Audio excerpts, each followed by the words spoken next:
A ver, el deseo de encontrar un poco de calma en este mundo tan acelerado parece, la verdad, la meta más natural y saludable de todas, ¿no? Buscar un escape momentáneo, un respiro. Pero ¿qué pasa cuando esa búsqueda de relajación deja de ser solo una pausa y se convierte literalmente en una prisión existencial invisible? Bienvenidos a este análisis. Hoy vamos a desentrañar un fenómeno psicológico que es fascinante, pero a la vez bastante perturbador, basado en el consumo crónico de sustancias como la marihuana u otras drogas. Vamos a explorar cómo el acto aparentemente inofensivo de bajar las revoluciones puede transformar nuestra psique en silencio, deteniendo en seco el potencial humano y alterando por completo nuestra relación con la realidad. Bueno, metámonos de lleno en esto. Resulta súper irónico pensar que la búsqueda de la paz absoluta pueda terminar en un estancamiento vital, pero increíblemente eso es exactamente lo que nos revelan los textos. El contraste es brutal. Por un lado tenemos esta inocente necesidad de relajación y por el otro, un freno trágico a nuestro desarrollo. ¿Y saben qué es lo más loco? Que este proceso ocurre a plena luz del día. Es algo de gota a gota, día a día, sin que absolutamente nadie encienda una alarma. Sección 1. El ideal de la relajación. El descenso del que hablamos empieza con una progresión que es casi imperceptible. Todo inicia con un simple anhelo: estar relajado, estar imperturbable. Pero claro, con el consumo crónico, día a día, este deseo va mutando. La sensación de permanecer tranquilo empieza a adquirir un valor muy superior al de cualquier otra meta en la vida. Literalmente se convierte en un ideal inalcanzable. Y aquí es donde ocurre un quiebre psicológico tremendo. Las sensaciones y los sentimientos, que biológicamente deberían ser solo nuestros mecanismos de respuesta frente a lo que nos pasa en el mundo real, toman el lugar de las experiencias. Ya no importa qué se vive, sino única y exclusivamente qué se siente. El hecho real queda desplazado, y el sentir toma el control absoluto de todo el escenario.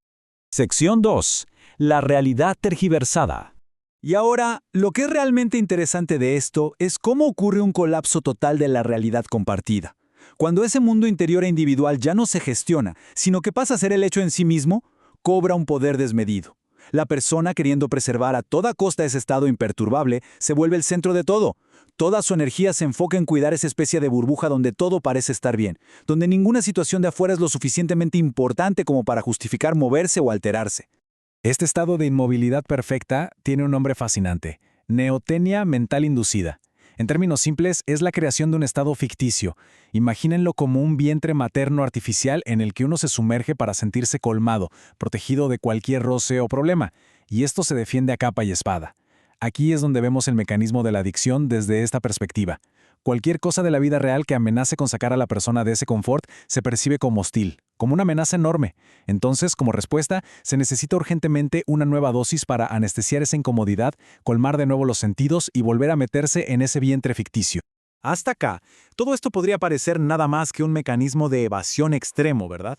Pero la literatura nos invita a escarbar un poco más profundo, a mirar debajo de la alfombra. Entonces, ¿cuál es la contracara oculta de todo esto?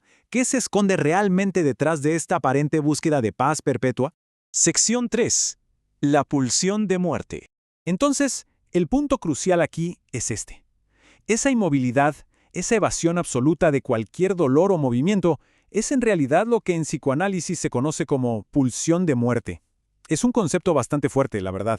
Habla de la lucha totalmente inconsciente por no existir. Ojo, no estamos hablando de un deseo consciente de hacerse daño físico, para nada. Es más bien un impulso de volver a lo inorgánico, al grado cero de tensión. Es en el fondo una renuncia a la vida misma, pero sutilmente disfrazada de confort. Y es absolutamente vital entender este contraste. La sustancia nos vende una ilusión que es magistral. Se disfraza de conciencia, nos muestra luces, colores vibrantes, sensaciones místicas y supuestas ideas o revelaciones maravillosas. Pero la cruda realidad es otra muy distinta.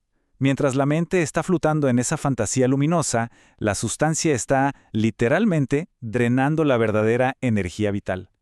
Funciona como un vampiro que se lleva toda la fuerza que necesitamos para afrontar nuestra propia existencia. Sección 4. La fuga de la vida. Y esto ilustra de manera brillante qué es exactamente lo que estamos perdiendo al evitar la realidad. El costo es altísimo. Lo que se evapora es el motor mismo de la vida. Perdemos el impulso de salir a buscar lo que nos falta, perdemos el coraje de crear cosas nuevas sin garantías.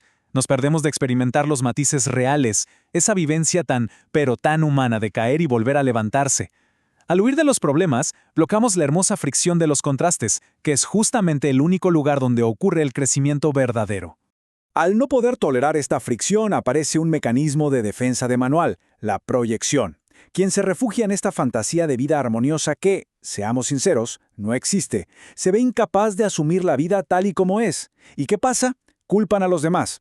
El resto del mundo, los que lidian con el estrés, el trabajo, las dificultades de todos los días, pasan a ser etiquetados como, y cito textualmente, caretas que no saben vivir. Es una inversión increíble donde la propia incapacidad de asumir la existencia se esconde detrás de una supuesta superioridad moral. Sección 5. El potencial esclavizado. Pasemos a ver cómo esto va escalando, porque el daño no se queda solo en lo individual, opera como un freno colectivo. Como especie, este estancamiento detiene nuestro progreso sin que siquiera nos demos cuenta. Cantidades inmensas de personas no logran aportarle al mundo ese potencial enorme que llevan dentro. Y lo más trágico es que esto genera un sufrimiento interno sordo y muy profundo. ¿Por qué? Porque allá en el fondo, todas esas capacidades y talentos permanecen esclavizados. Están detenidos, acumulando polvo y ocupando un lugar pasivo que, definitivamente, no les corresponde. Llegamos al final de este análisis. La verdad es para quedarse pensando, ¿no? El verdadero crecimiento siempre nos va a exigir contrastes. La evolución requiere sí o sí caer y levantarse. Cuando se sacrifica la esencia misma de nuestro progreso en nombre de una falsa paz anestesiada, nos queda una pregunta flotando en el aire para llevarnos a casa. ¿Qué le sucede a la humanidad cuando nuestro mayor potencial permanece eternamente esclavizado en un lugar al que simplemente no pertenece? Nos vemos en la próxima explicación.